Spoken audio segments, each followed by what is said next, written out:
It's the ultimate travel guide from the people who know it best. Weekends with Yankee.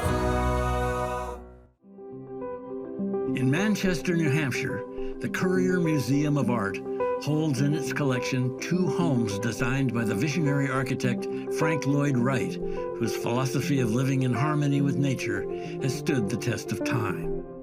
Frank Lloyd Wright, he really was America's first starchitect. He had designed the house Fallingwater in the mid-30s, and he really wanted to pioneer all kinds of different types of designs. But in many ways, Wright's greatest passion was in trying to create affordable homes for the middle class. He called this type of architecture Usonian Architecture, after United States of North America.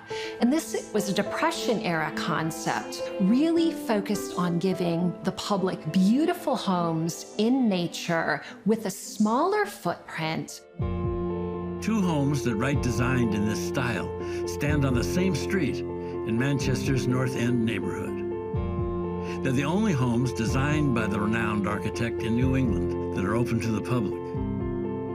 The first of these 2 homes was commissioned by Isidore and Lucille Zimmerman in 1949.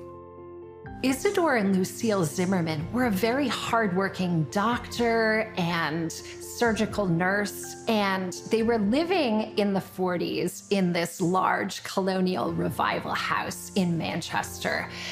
They came increasingly to feel rather oppressed by this house. It had many rooms, and they loved nature and were musicians.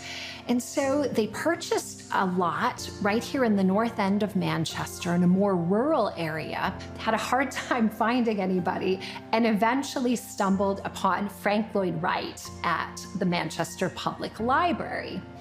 So they reached out to him in a letter asking him if he would design for them, as they put it, a small, simple, spacious house that would allow for the least possible housekeeping, which is a pretty awesome goal. The Zimmermans were absolutely thrilled with the design. As you can see, it's completely oriented around nature. It's like you're pulling up into a picture of New Hampshire right out your window. And Frank Lloyd Wright, in the carport and throughout the house, uses the same materials that are just woven beautifully throughout. Concrete block, cypress, brick, and polished plate glass.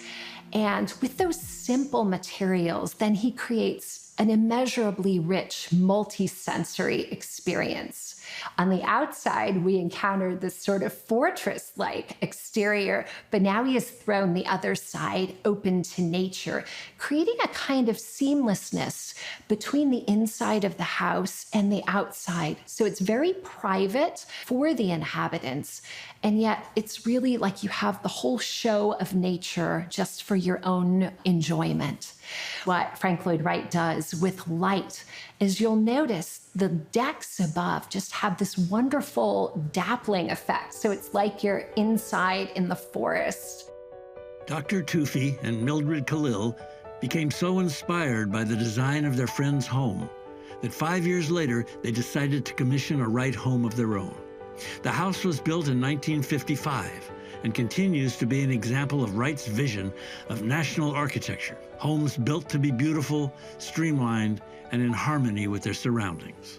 As you can see, this house is completely different from the Zimmerman house. And Frank Lloyd Wright was thinking very much about this hilly site when he created the design. And he's establishing, to me, kind of a visual rhyme with the tower that just harmonizes in such a beautiful way with the Ukonunuk Mountains. And he's molding the house. You can really see it here so nicely, right over the rise and the landscape. This house is just so sensitive to sighting. And then he has this whole amazing modular concept, but it's individually crafted concrete blocks, the giant grid of windows that creates this wonderful panorama of the trees. One of our visitors likened them to a green curtain for the house. Wright's connection to the outside world is really exquisite. One of my very favorite spaces in this house is this hallway. Just take a look at the incredible array of shapes and materials and lines that just echo each other. It's just this wonderful play of geometry. We are so excited about how well preserved these properties are, that we have all of the original furnishings still to this day, which is such a rarity with Wright houses. They do require continued upkeep. As our chief curator likes to say, these are the largest objects in the Currier's collection, and they are outside in New England weather conditions, but they've held up remarkably well for 70 years.